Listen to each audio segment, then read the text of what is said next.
स्थित कार्यालय में प्रेस कॉन्फ्रेंस की। वार्ता में कहा कि अल्पसंख्यक बाहुल्य क्षेत्रों में स्थित नगर निगम सीमांतवर्ती पुराने मंदिरों जहां पूजा अर्चना बंद कर दी गई है, उन मंदिरों की खोज के संबंध में मेरे द्वारा चलाए गए अभियान सामने आए हैं ताकि उन मंदिरों में पुनः पूजा अर्चना प्रारंभ हो सके, जिसका अल्पसंख्यक समुदाय के लोगों द्वारा विरोध किया जा रहा है।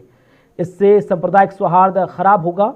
मेरे द्वारा मंदिरों को खोज करने पर यह ज्ञात हुआ है कि कुछ मंदिरों पर कब्जे हुए हैं और उनका स्वरूप परिवर्तित कर दुकान या व्यावसायिक उपयोग हो रहा है, जिसका वीडियो और फोटो भी सामने आया है। अब पूजा अधिनियम 1991 के अनुसार जितने भी धार्मिक स्थल देश की आज़ादी 1947 से पूर्व जिस स्थिति में थे उसे परिवर्तित नहीं किया जा सकता। नगर निगम के पंचशाला से लगभग 100 साल से अधिक पुराने मंदिरों की सूची निकलवाई गई है। उसी के आधार पर मंदिरों की खोज भी की जा रही है। भाई 1941 का जो अधिनियम है, उस अधिनियम में ये है कि देश के आज़ादी से पहले जितने मंदिर थे 1947 के अंतर्गत पीछे जितने मंदिर हैं उस पर कोई भी उसको नहीं नष्ट कर सकता। लेकिन इन लोगों ने हमारे मंदिर को नष्ट करने का काम किया और उसमें ये क्या कर रहे हैं, रोजगार कर रहे हैं। कहीं फैक्ट्री लगाए हैं, कहीं चमड़े की, कहीं कपड़े की।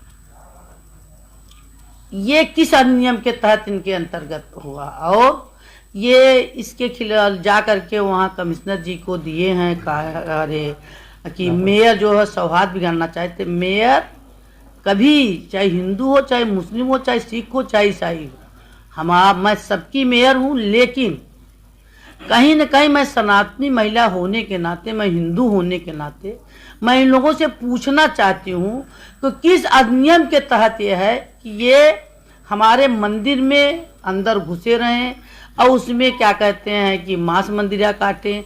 उसमें सबसे बड़ी बात है, अभी जब हम लुधौरा में जो हमने मंदिर पकड़ा, हमारा जो शंकर भगवान का मंदिर था, इसने किस अधिनियम के तहत इनको कहा गया कि बताते हैं ये कि जो मंदिर की किसी का हाथ काटे, किसी का पैर काटे, किसी का वो काटे हैं।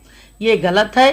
किसी भी मस्जिद में कोई भी हिंदू किराएदार रह रहा है, पूरे देश की बात मैं करती हूँ, पूरे देश, पूरे शहर, पूरे प्रदेश, पूरे कानपुर। तो मैं तो इतने अभी इन्होंने ठीक किया, हमने भी पुलिस कमिश्नर और पुलिस जी अरे क्या कहते हैं कमिश्नर साहब को हमने भी लेटर भेज दिया। अब जिन लोगों ने 1991 के अंतर्गत जो हमारे जो उस अधिनियम में था कि आज़ादी के पहले मंदिर जो था वो वही स्थिति बनी रहेगी, तो उसके खिलाफ जिन्होंने उसमें रहते हैं, जो तोड़ते हैं, उनके खिलाफ अब हम भी मुकदमा कायम कराएंगे। अभी तक तो मैंने ये सोचा था, मैं ऐसे झूठा काम नहीं करती। मैंने जब अपने मंदिरों को ढूंढा तो सबसे पहले नगर निगम के पंचशाला को मैंने चेक कराया, जिसमें 125 मंदिर रजिस्टर्ड उसमें है पंचशाले में। उस मंदिर पर और लोग कहते पूजा तो मैं उसी दिन चालू करा दूं, किसी मंदिर में भगवान तो मेरे मिले। अब बात मैनपुरी की, जहां पर जनपद मैनपुरी के थाना बेवर क्षेत्र के ग्राम दुर्जनपुर में